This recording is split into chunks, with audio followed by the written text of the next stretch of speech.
Teknik mengubur hidup-hidup ini sungguh luar biasa. Laser melewati tubuh seperti itu. Bodysuit atmosfer akan segera lahir. Saat lampu padam, orang tersebut akan mendapatkan tidur malam yang nyenyak. Tidak tahu berapa lama saya tidur.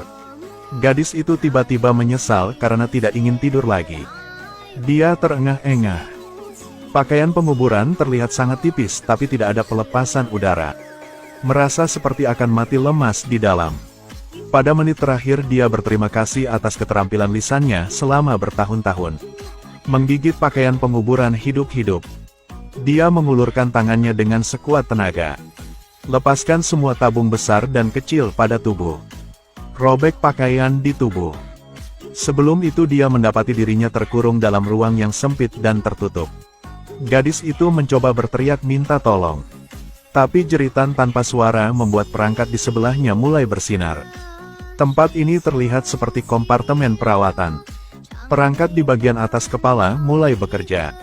Mengatakan hanya ada 35% oksigen yang tersisa di kompartemen. Sekarang gadis itu tidak bisa mengingat apapun.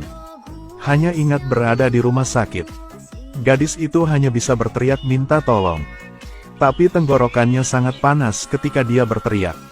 Masih belum ada pergerakan di luar. Asisten kecil mulai bekerja. Jangan teriak lagi. 35% oksigen saat kau berteriak hingga turun jadi 34. Sepertinya dia tidak bisa berteriak lagi. Memikir cara lain. Beresin. Gadis itu meminta asisten untuk membuka pintu kompartemen. Asisten kecil itu memintanya untuk menyebutkan kata sandi administrator. Saya memiliki 6 kata sandi. Gadis itu ingin melapor ke polisi. Tetapi polisi tidak dapat menemukan lokasinya. Apakah dia menelepon penguburan lagi? Gadis itu melihat nomor seri di terminal. Segera beritahu nomor seri ini ke polisi. Polisi mengatakan ini adalah kompartemen medis yang ditinggalkan 3 tahun lalu. Lihat tabung di badan.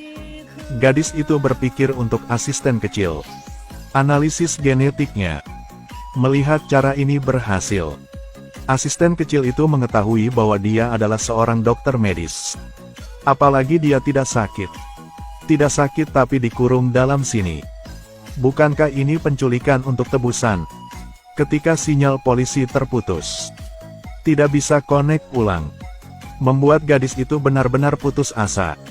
Dia sangat bersemangat. Menyebabkan oksigen dalam rongga semakin berkurang.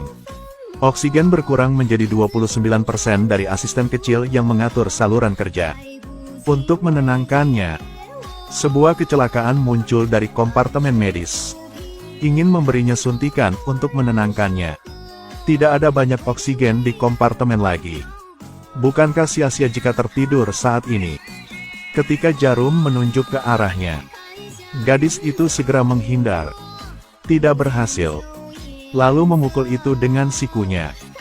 Gadis ini juga cukup sangat ganas. Perangkat itu melihat sulit jadi mundur. Gadis itu terus berguling-guling. Jumlah oksigen berkurang 7%. Asisten kecil mengingatkannya. Oksigen akan habis dalam waktu 40 menit. Gadis itu berusaha untuk tetap tenang. Dia mencari orang-orang yang mungkin dia kenal. Tak diduga, dia memanfaatkan suaminya. Gadis itu bergegas melindungi asisten kecil. Panggil suami. Tapi di seberang telepon terdengar suara bibi. Bibinya tidak menunggunya berbicara. Langsung dimatikan. Apakah orang yang menerima telepon adalah ibu mertua Anda? Gadis itu mencoba kontak lagi. Tapi dari sana tidak mau angkat telepon. Sepertinya harus berpikir cara lain. Saatnya memikirkan cara. Insiden dari sebelumnya dengan jarum suntik baru yang gemerlap muncul. Membuat gadis itu mencari cara lain. Dia mencengkeram perangkat itu. Tarik jarum. Pegang jarum dan tusuk bagian rongga yang paling lembut. Merasa tertusuk. Kompartemen medis mulai mengaktifkan mode perlindungan diri. Yang membuat seorang gadis tersengat listrik. Sepertinya tidak bisa menyodok dinding. Oksigen di rongga hanya tersisa dikit. Tidak bisa memikirkan cara lain. Gadis itu akan mati lemas. Kantor polisi menelepon sekarang. Berdasarkan nomor seri kompartemen medis, bisa langsung mendapatkan password adminnya. Menyelamatkan gadis itu. Gadis itu berkata dia punya suami. Minta polisi untuk menyelidiki. Tetapi polisi mengatakan dia tidak pernah menikah. Gadis itu mengirim foto itu ke polisi untuk dilihat. Baru saja, ada foto dirinya bersama suaminya dan terlihat manis sekali.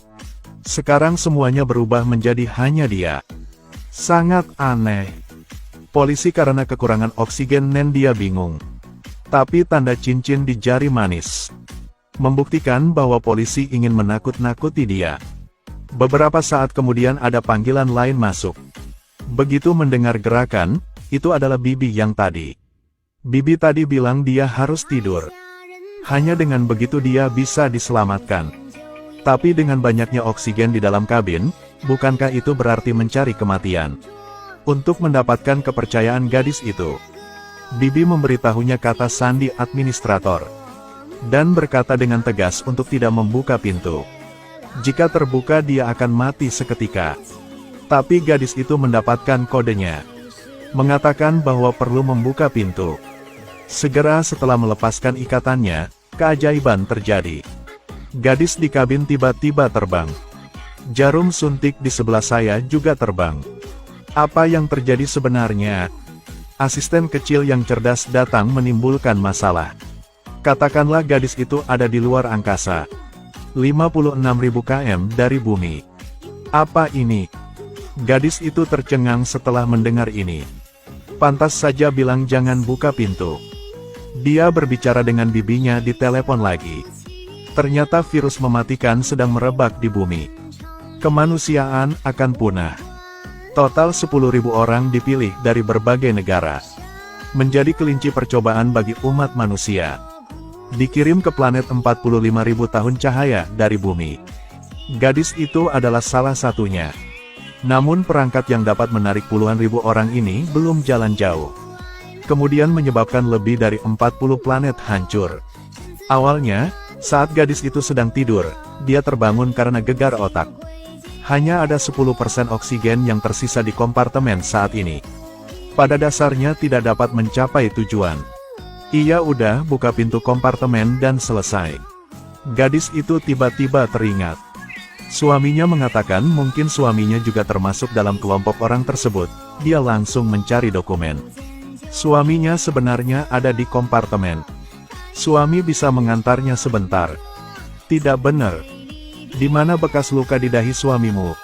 Aida tiba-tiba memikirkan sesuatu. Mulai menyelidiki dokumen yang berhubungan dengan dia. Menemukan videonya. Telah menjadi seorang wanita tua. Rambut putih dan wajah keriput. Suara ini. Bukankah itu suara Bibi di telepon? Jika penelepon adalah dia. Lalu siapa gadis ini? Untuk menyimpan sudut mudah terbaik, para ilmuwan telah mengekstraksi gen dan ingatan mereka untuk dikloning.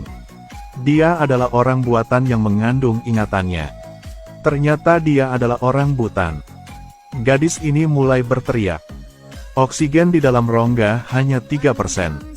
Asisten kecil itu mengira umurnya tidak akan lama lagi. Jadi ingin memberinya suntikan untuk mengantarnya pergi.